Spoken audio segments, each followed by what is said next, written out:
Magdidilim maliliwanag ang lahat. Number 1 na ngayon sa halos lahat ng social media platforms ang music video na to, pero hindi lang basta hit song ang pinag-uusapan. This is pain. This is healing. This is Maymay Entrata burning, surviving, and rising all at once. Kaya kung akala mo simpleng comeback lang to, mag-isip ka ulit, main story. Actress-singer Maymay Entrata is officially back, and this time, she's not hiding behind bright colors or playful beats. Her newest single, Masunog Man, under Absent Star Pop label, is raw, honest, and deeply personal. According to Maymay, the song was born from one of the most painful chapters of her life, the illness and eventual passing of her mother. 2 years ago, habang tahimik ang lahat sa social media niya, may isang laban siyang pinili na hindi ipakita sa publiko. She shared during the launch that when her mother was diagnosed with a serious illness, she chose privacy over publicity. No announcements, no sympathy posts, just love, sacrifice, and silence. Emotional deep dive. Maymay admitted that there were moments she felt like she was burning inside. Parang sunog na sunog sa sakit, sa pagod, at sa lungkot, pero kahit ganon, pinili pa rin niyang magmahal. Her words hit hard, mas pipiliin ko raw masaktan kaysa mabuhay na puno ng pagsisisi. And that exact emotion is what you feel when you hear Masunog Man. The lyrics talk about walking through fire, feeling the pain consume you, but still choosing to move forward. Hindi ito kanta ng galit, kanta ito ng pagtanggap. Netizen reactions. Siyempre, hindi pinalampas ng netizens ang comeback na to. May nag-comment ng, ramdam na ramdam ko yung sakit kahit hindi ko pinagdaanan. Isa pa ang nagsabi, ito yung klase ng kanta na hindi mo kayang pakinggan ng hindi naiiyak. Meron ding nagsabi, ibang level si Maymay ngayon. Mas mature, mas totoo. At aminin natin, ang daming nakarelate. Kasi sino ba ang hindi nakaranas ng lumaban ng tahimik? Controversy. Controversy. Historical context. Matatandaan natin si Maymay as the cheerful PBB housemate turned global artist.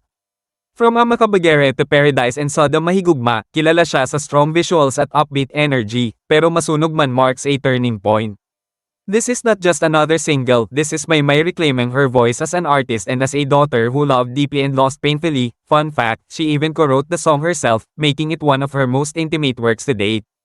Hands-on siya sa bawat detalye, mula lyrics hanggang emosyon. Grief. And with her saying that she's now embracing both acting and music at the same time, mukhang mas marami pa tayong aabangan in 2026. The new Maymay Entrata music video is getting nothing but love across all platforms. Fans are praising everything, yes, everything. The MV, the cinematography, the editing, the costumes, the lyrics, the instrumental, and of course, the vocals.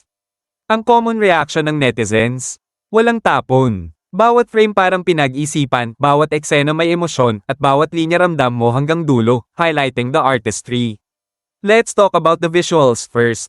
Ang linis ng cinematography, ang ganda ng kulay, at ang smooth ng transitions. Hindi siya basta maganda, may kwento, may mood, may mensahe. Yung costumes, ibang level. Hindi lang pang-oowited, pang-character talaga.